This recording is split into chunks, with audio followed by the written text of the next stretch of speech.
Here I am again in the churchyard on my favourite bench next to the ashes plot. It's a lovely quiet place, and this is my 8th annual report to the church meetings.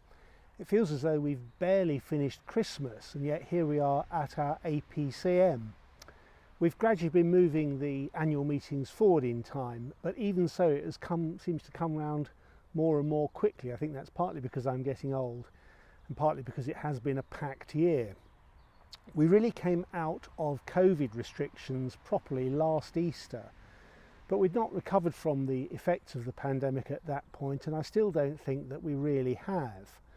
There are still things coming up that we scratch our heads and try to remember how we used to do them, and then we wonder whether we should be doing them the same way at all anyway.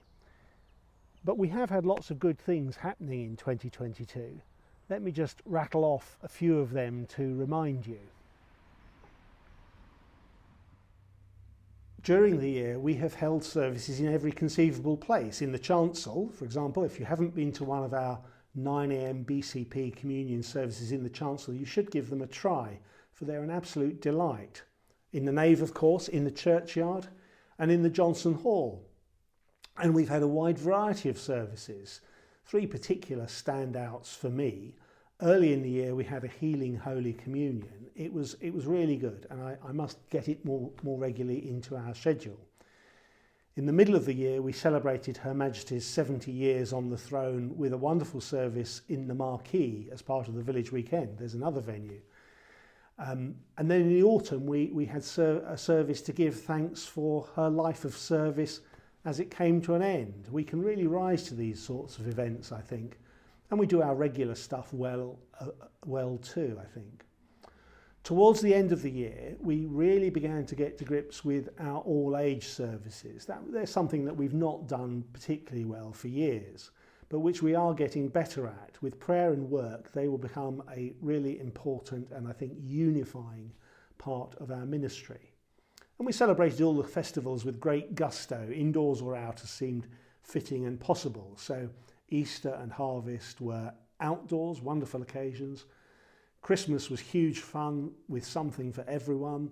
Who will forget our walking, talking Christingle? Or who will forget the wonderful John Taverner anthem, A Christmas Proclamation, which closed both our carol services and more than made up for England not being in the World Cup final that day. In our various sermon series, we took on 2 more chunks of John's Gospel. It's been a real joy working through that bit by bit, and we will return to it and finish it. We enjoyed a really good series by Claire Coates looking at the Passion icons of Julian of Norwich, and that series included both Ash Wednesday and Good Friday and most of the complines in between. So it was a really good way to travel through Lent. After Easter, we tackled the opening chapters of Genesis, and later on we had a series of summer psalms, which was great fun. We began a series of sermons on Paul's letter to the Philippians, which we've just ended. That's the first time since I've been here that we've preached through the whole of one of Paul's letters. And we did all the other things that we're expected to do, but really love doing as well. So we baptised the young, including rather wonderfully this year in Forest Church. A digression. During the Reformation, as churches broke with Rome, one of the questions was whether these new breakaway entities were real churches. One of the answers was that any group that preached the word and celebrated the sacraments, Eucharist and baptism, were properly understood a church. That's what made a church. So there we are. Forest Church celebrates both sacraments and preaches the word week in, week out. It's not playtime, it's a church. And of course, we conducted weddings and we buried the dead, we held prayer meetings, we enjoyed parties, we had wonderful music throughout the year from our choir. Huge thanks to them and to John and to Sarah and James, who help out so much. We had visiting choirs from both Homerton and Clare College this year and hosted lots of other concerts. And our youth groups gathered week on week, marvellously led by Zoe Clayton. In December they gave us a wonderful youth nativity as part of a fundraising evening, and then with your generous help 6 of them and 2 leaders went off to Fort Rocky, a Christian weekend run by Youth for Christ. In short, at St Andrews the Lord was worshipped, the word was preached, the sacraments were celebrated, and we had enormous fun for all ages all the while. During the year we said goodbye to Claire Coates, as we always knew we would have to, but we sent her on elsewhere in the knowledge that by the grace of God and by our contribution to her training, she will do a great job there. In her place, we welcomed a wonderful new curate in Lucinda Howard, who is already making her very distinctive mark on the place. We're very fortunate to have her. We also welcomed Ben Barton as an ordinand in addition to David Tisdall, who finishes with us soon. And both have made excellent contributions to our church life. It's lovely having them. So in a huge variety of ways, it's been a good year. There are lots of people who deserve our thanks, and I mean lots. There are many tasks, small and large, hidden and visible, that people do week in, week out, without which the church would simply not function. They're often very unsung. I do try to say thank you when I see stuff happening, not as a matter of form, but because I'm truly grateful to everyone who does all those different bits that need doing. I won't name them all here, and might miss out some if I did, but I really am grateful for all the different things that people do. One person I do want to name is Alistair McGregor. Alistair is a super efficient warden and super kind and encouraging with it. I think he's done a long 4-year stint now, for which he has our grateful thanks, and it's not exactly been an easy 4 years either. Alistair is now embarking on his 5th year, again with our excellent assistant wardens Romy Ridley and Margaret Hebden. Alistair can only do 6 years as a warden, so at some point very soon, 1 or 2 people are going to need to step up into this role. In any event, that's where we are. That's my very broad brush take on the last year. Standing back a little, this is the first year for a while when I don't feel the need to report on any negatives as I have in previous years. I think there's a certain joyful bounce about the church for which we should thank God, and long may it last. Those who stuck with it through the changes of the last few years have realised, I think, that there is room within our little village church for the sort of variety of worship that we now have. Indeed, I think there's a need for it if we are to be a church for the whole community. That's not to say that every service we put on is successful, or that every experiment works, or indeed that the pattern is set in stone, of course, but we have moved in the right direction. One thing that is true to say is that fewer attend our services than before the pandemic. This doesn't affect all our services. The early service is more or less the same size as it was in 2019, though the attendees have changed in part. That's partly because of deaths or increasing debility amongst those who used to come, but also the change in time has made it an easier service to come to for some. I was always hopeful that that would be the case. Evensong attendance is also up on 2019, though the numbers are at times disappointingly small, particularly so as these are services that John and the choir work on really hard. If you haven't come to an Evensong, you should. They're really good.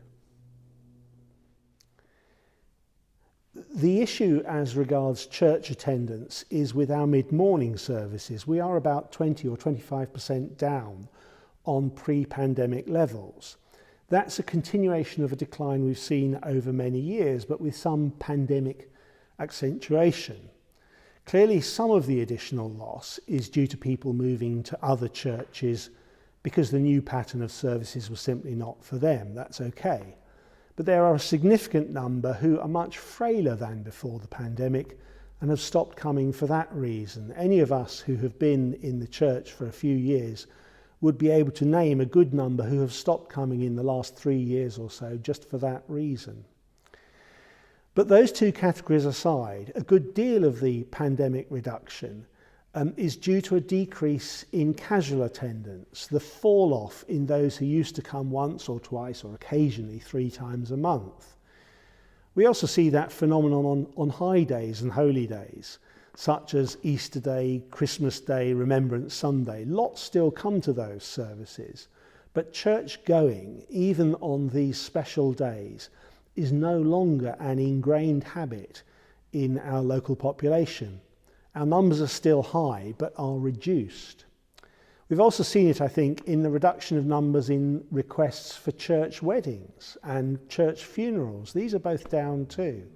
As a church, we've been a bit slow to wake up to this change in habit and what it means for the viability of small parish churches like ours in the long term. It's a really serious issue. So if I ever feel gloomy about church, it's because of the numbers. But a slightly unhealthy interest in numbers is a perennial problem for church leaders. That said, one of the things I have to report to the Central Church each year is the number of new members of the congregation, or strictly speaking, new members of a defined entity in the statistics called the worshipping community. Over the last few years, we've been able to welcome 20 or more new regular adult attendees. There are slightly more leavers, hence the net decrease in numbers. But nonetheless, the number of new people across a very wide age range who've looked around and then chosen to make St Andrew's their home church is really encouraging. A warm welcome to you all. So overall, some parts of the numbers notwithstanding, my sense is that we've come out of the other side of the pandemic in pretty good shape. Our numbers are actually reasonable. Many churches would say so. Our worshipping life is vibrant. We reach out into the community effectively in lots of ways. We continue to be a training church. The powers that be have finally got round to giving Stapleford its own vicar back just recently, and our finances are okay. I'll have more to say about our finances in the next few weeks, but the overall picture of our church life is good. What then does the future hold for us? One thing that has just re-emerged on the PCC agenda is the question of our vision for our buildings. You might remember that in 2019 we began to look at how we use this building, how we could make it more accessible, more flexible for worship and for community purposes and so on. We consulted the congregation and then the wider community, and by early 2020 there was a fair degree of consensus about a set of broad aims. The work on that project then stopped during the pandemic, but it is now time to think about next steps. I don't know what will emerge as priorities, but I hope it will include access to the building. Those who use walkers or wheelchairs or pushchairs struggle to get into this building. That is physically to get through our 2 sets of narrow double doors and then into seating once inside. That's just not okay. It should be a matter of concern to us, shame even, that more than 25 years after the Disability Discrimination Act, we're still not providing easy access to even the main part of our building. And it's not the antiquity of the building that's stopping us. It is because we have not made it a priority. It's going to cost us to put this right, but we should certainly do it. Whatever that project turns out to include, it's really going to be for the medium term, measured in years, but not, I hope, in decades. In the meantime, our church life is set to go on broadly as it is. Last year I spoke of the need to consolidate after a turbulent couple of years. And to my mind, leaving aside that initial thinking about our buildings, that is still what we need to do. As I set out last year, this must involve concentrating our efforts on the twin pillars of Bible study and prayer, with one addition that I'll come to in a minute. In terms of Bible study, we held the Bible course last year, which was well received, and we started up Bible Book Club, or BBC. We had hoped it would become an occasional meeting hub for home groups and that it would attract others who don't have time for a home group regularly but fancy an occasional session looking more closely at the Bible. It hasn't quite caught on yet, but we'll keep on with it. I don't think that we as a church read our Bibles as much as we should, and frankly we're not going to see much in the way of revival unless we get back to that habit. Everything we do turns on the Word of God and on our individual grappling with it. On the prayer front, over the last few years, we have made some progress. So, for example, the expectation now is that at all our services, not just at the mid-morning service, intercessory prayer comes from a member of the congregation. That doesn't always work out. We need more volunteers. But Lucinda and I play our part in filling the rota. But the declericalisation this involves is a positive change of emphasis. We've also started a monthly prayer meeting, small but valuable. We're doing the prayer course now, and we have started providing opportunities for individual prayer after services, which is a major change from the habits of the past at St Andrews. And as time permits, we're going to provide some training in prayer, probably on two fronts. Firstly, on leading intercessions in our services, not just to improve what we do, but maybe to give some new volunteers confidence to give it a go. And secondly, in praying for others in more pastoral settings, something we could all benefit from. If you care for someone, why would you not want to be equipped to pray for them and with them? Those are two strands, Bible and prayer, that we've been working on over the last year and will continue to work on in this year. And I want to get us to add more thinking about discipleship. Discipleship is just the fancy name given to how we live our lives as Christians in response to what Jesus has done for us. I'm not quite sure yet what shape and emphasis on discipleship should take, but that question, how is my faith apparent in my life, should be one we all ask from time to time.